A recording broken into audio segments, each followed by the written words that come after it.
então, pessoal, começar a nossa aula com o estudo dos cuidados imediatos ao recém-nascido. O que são os cuidados imediatos? Quando a gente fala dos cuidados imediatos, pessoal, nós estamos falando dos cuidados que são realizados ao recém-nascido, ainda dentro da sala de parto e também até as 2 primeiras horas após o nascimento. Nós vimos na nossa aula anterior sobre os cuidados na hora do nascimento, principalmente em relação ao preparo, da sala de parto para receber este RN, principalmente em relação à avaliação da necessidade da reanimação neonatal. Mas nessa videoaula nós estamos falando já de cuidados que são prestados ao RN depois que ele nasceu, após o nascimento, tá? Então, reforçando, os cuidados imediatos ao RN são cuidados realizados ainda dentro da sala de parto ou até 2 horas após o parto.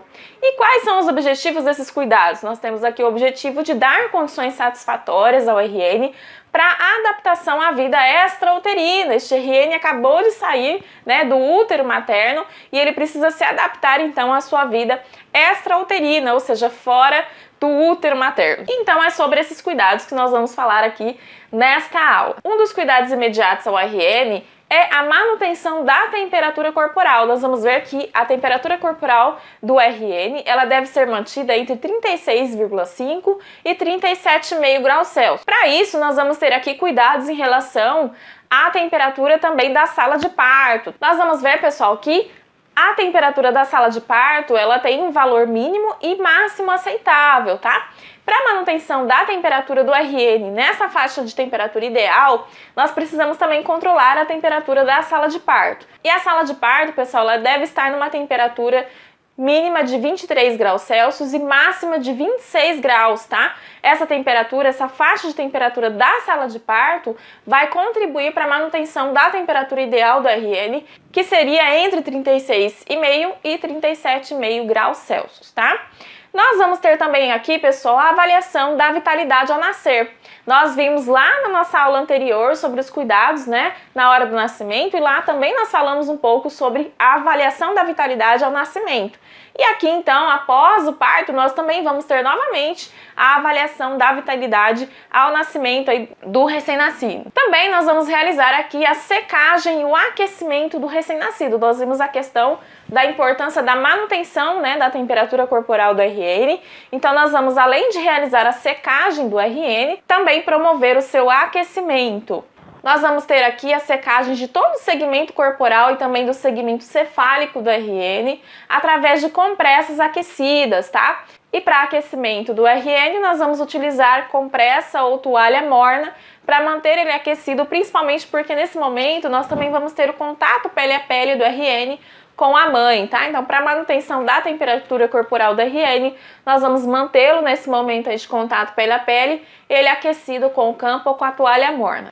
Vamos ter aqui também um cuidado em relação à manutenção da permeabilidade das vias aéreas do RN. Então, nós vamos manter as vias aéreas pérvias e para isso, pessoal, nós vamos sempre verificar se há excesso de secreções na região bucal e nasal do RN. E vamos fazer essa verificação com muito cuidado, sem hiperestender ou fletir o pescoço do RN, tá? Nós vamos avaliar ali, de forma bastante cuidadosa, a permeabilidade das vias aéreas deste recém-nascido.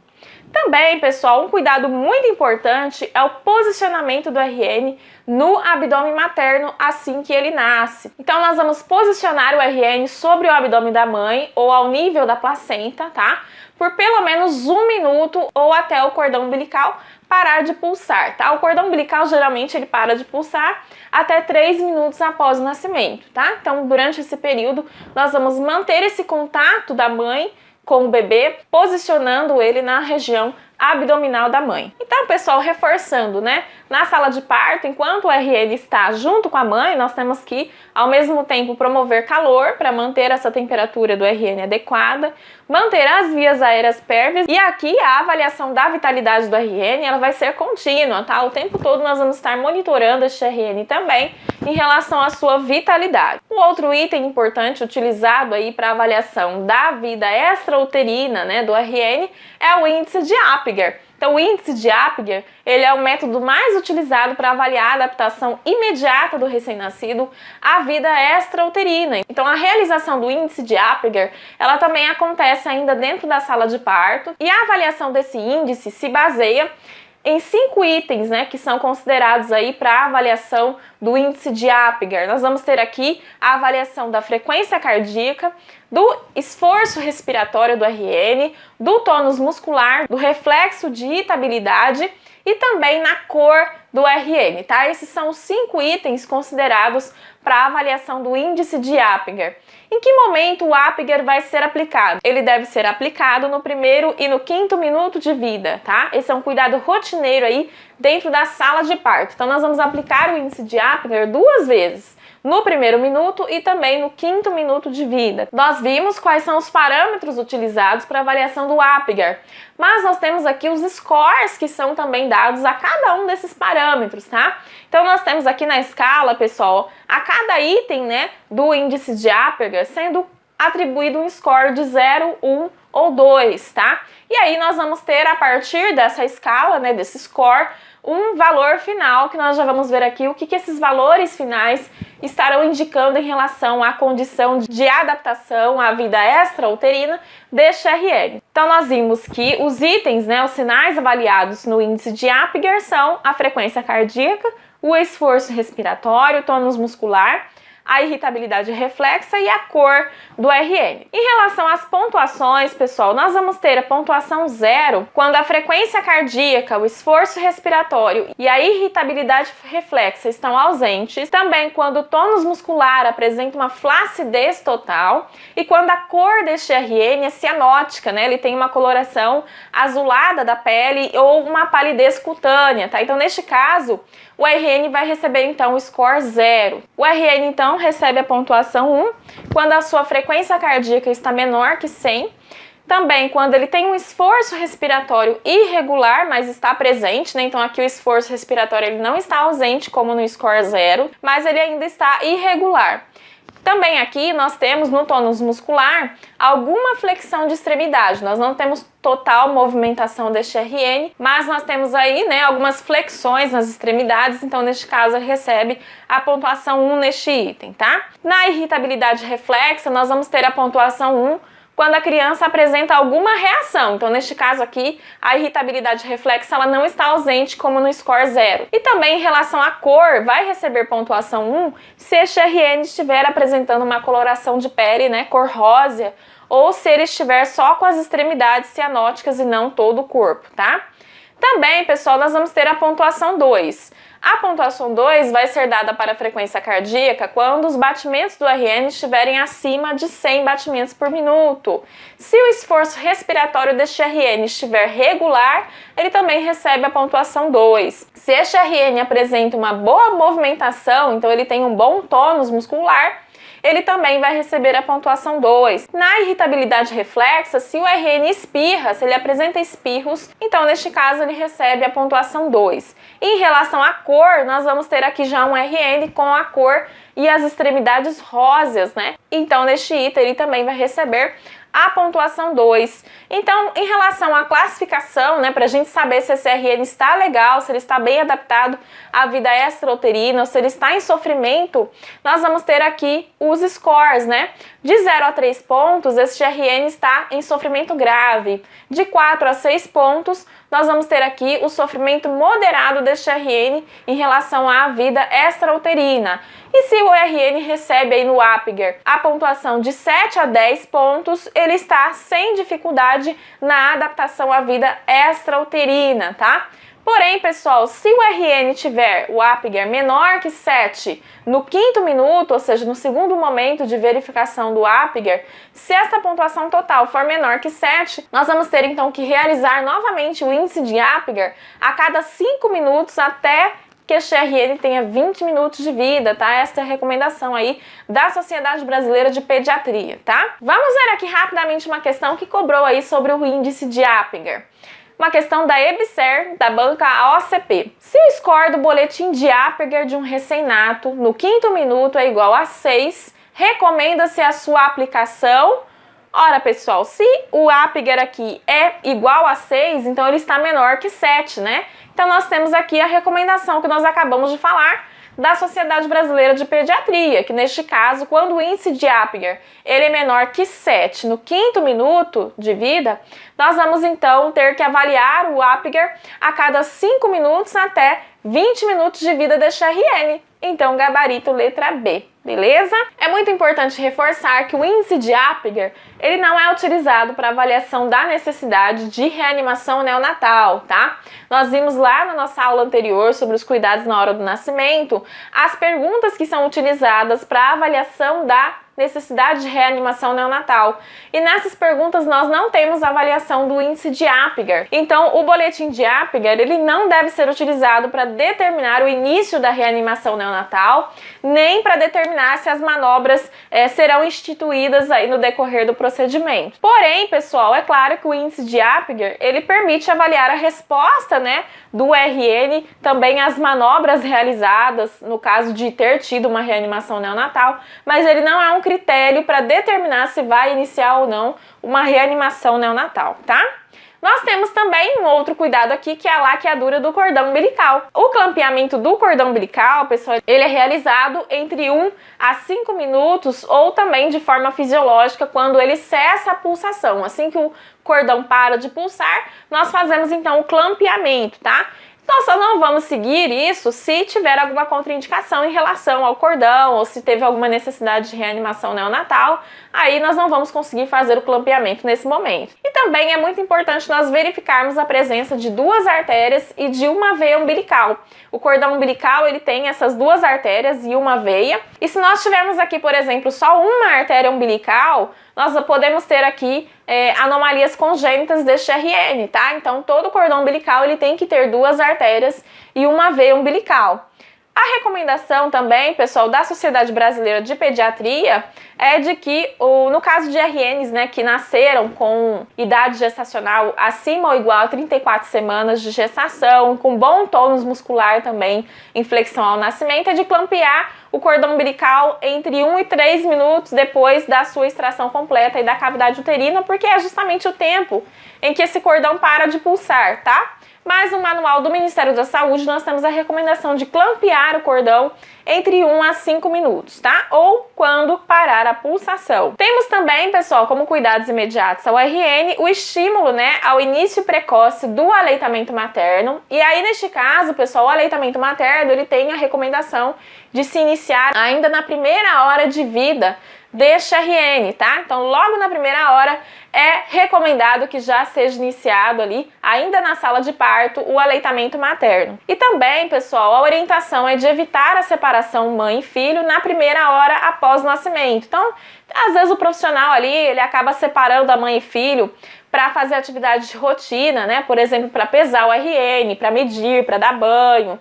E, neste caso, não é recomendado, tá? Na primeira hora após o nascimento, nós não devemos separar a mãe do RN, devemos deixar ali eles em contato, pele a pele, e só separar se for realmente necessário para cuidados aí com o recém-nascido. Em relação à amamentação, essa amamentação na primeira hora, né, após o parto, ela vai assegurar que o RN receba o colostro, que é o primeiro leite, né, que o RN ele ingere, e ele é rico em fatores protetores, né? A primeira vacina do bebê é este leite colostro. Por isso a importância da amamentação aí na primeira hora de vida, tá? E esse contato pele a pele entre a mãe e o bebê também vai favorecer tanto o início precoce da amamentação, como também fortalecer o vínculo, né, da mãe com o bebê, aumentar a chance também do aleitamento materno exclusivo ser bem sucedido nos primeiros meses de vida, tá? Então nós temos aqui também esses cuidados sendo realizados aí imediatamente. Nós temos também, pessoal, a prevenção da oftalmia gonocócica pelo método de Credé, que é bastante frequente aí nas provas, tá? A prevenção da oftalmia gonocócica, ela é realizada logo na primeira hora após o nascimento, e isso é válido tanto para um parto que foi vaginal, quanto também para um parto cesariano, tá? Em relação à prevenção, como que ela vai acontecer? O Ministério da Saúde, pessoal, dentro das recomendações mais atuais, recomenda a prevenção da oftalmia gonocócica com a utilização de pomada de eritromicina a 0,5% ou como alternativa a tetraciclina a 1% para realizar essa profilaxia, tá? O que nós temos aqui?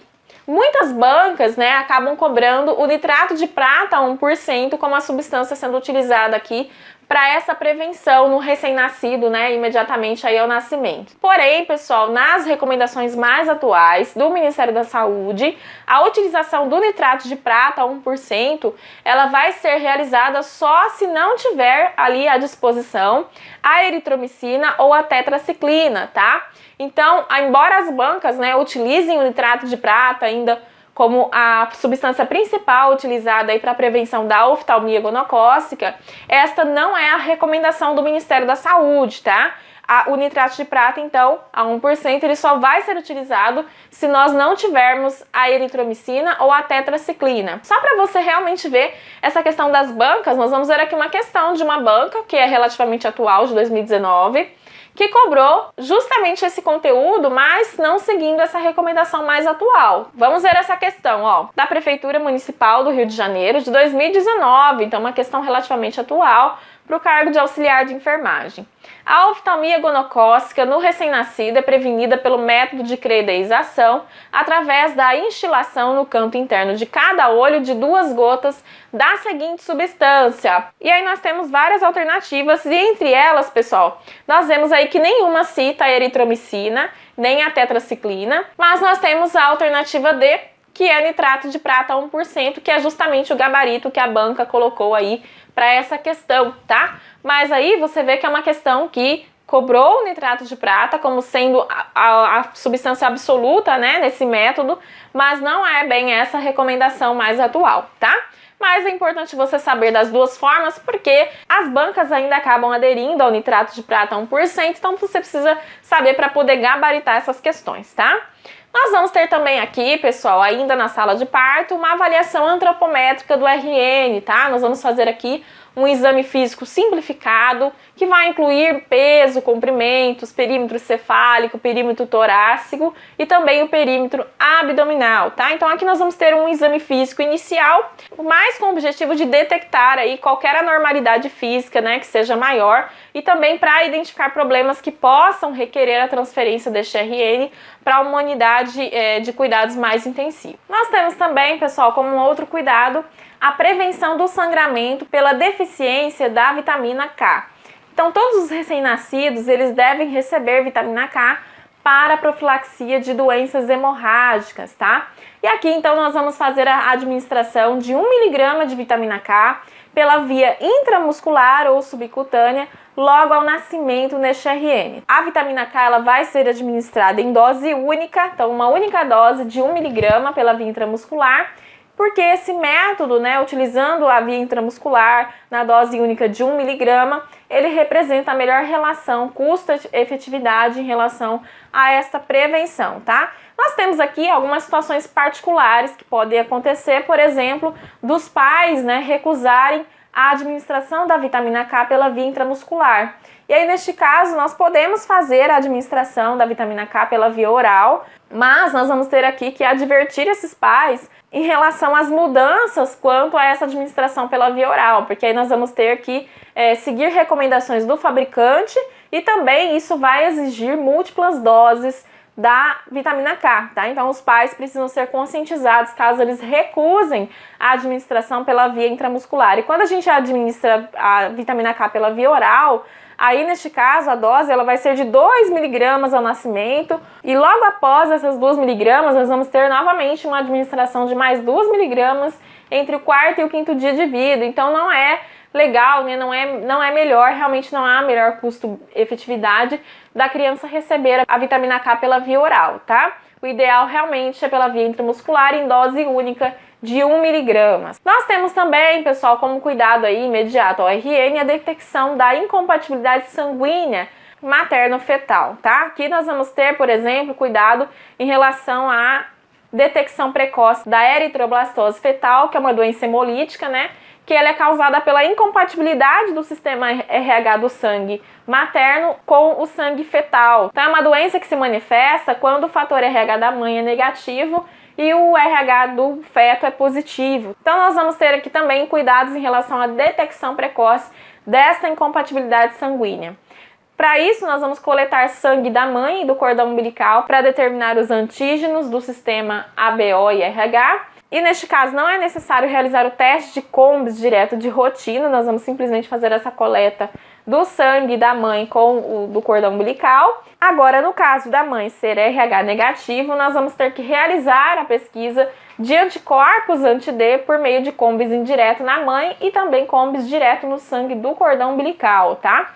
Nós vamos também realizar, pessoal, a realização da sorologia para sífilis e para HIV, e para isso nós vamos fazer a coleta do sangue materno para determinar a sorologia para sífilis. Aqui nós temos uma preocupação em relação à detecção precoce da sífilis congênita, que é quando o RN contrai a sífilis por conta de uma mãe que tem sífilis ou que teve durante a gestação, mas uma sífilis não tratada, tá, pessoal? E também, pessoal, nós vamos ter aqui a sorologia para o HIV.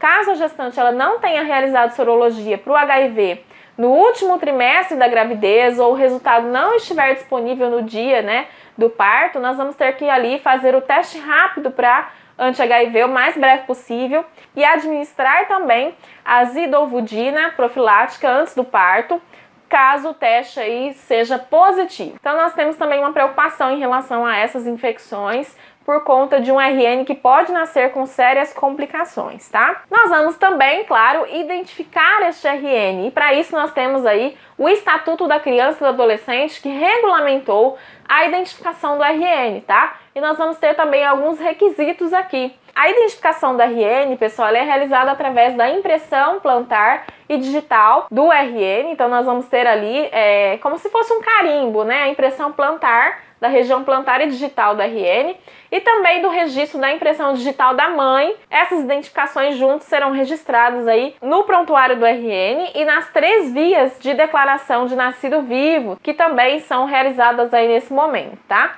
E também aqui, para a identificação, nós vamos ter a colocação de pulseiras, tanto na mãe quanto no RN. E em relação a essa pulseira, pessoal, nós também temos os itens que são necessários, que devem estar na pulseira de identificação do RN e da mãe, tá? Então essa pulseira, ela deve conter obrigatoriamente o nome da mãe, o registro hospitalar deste RN, a data e a hora do nascimento e também o sexo do RN, tá? Então nós não colocamos aqui o nome do RN, o nome que vai aqui é o nome da mãe, tá? Vamos ver agora os cuidados mediatos ao RN, que são os cuidados realizados após as 2 horas, né, do parto. Então aqui nós já estamos falando de cuidados que são realizados no alojamento conjunto. Lá no alojamento conjunto, pessoal, a recomendação é de que sempre que possível, né, o binômio mãe e filho, ou seja, a mãe e o filho, permaneçam no alojamento conjunto por no mínimo 48 horas juntos, tá? E aqui nós vamos ter alguns cuidados que vão ser realizados com eles. Aqui nós vamos ter a promoção do estabelecimento precoce do vínculo afetivo entre a mãe e o filho, né? Por esse contato aí pelo menos até 48 horas. Também aqui nós já vamos ter a continuidade da promoção do aleitamento materno. Vamos realizar visitas diárias à mãe e ao RN, estratégias de acolhimento. Também aqui é realizada a vacinação, né? No caso, a imunização do RN. O RN recebe logo ao nascer, ainda na maternidade, as vacinas BCG e hepatite B, tá? Também nós vamos ter aqui a realização de exame físico geral do RN e cuidados de enfermagem gerais aí ao RN e à mãe também. Então, pessoal, essa foi a nossa videoaula sobre os cuidados imediatos ao recém-nascido.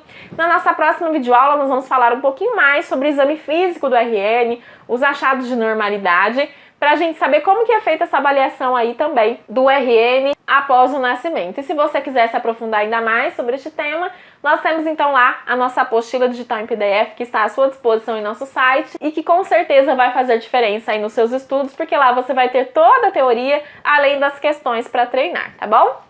Um beijo e eu te vejo na nossa próxima videoaula.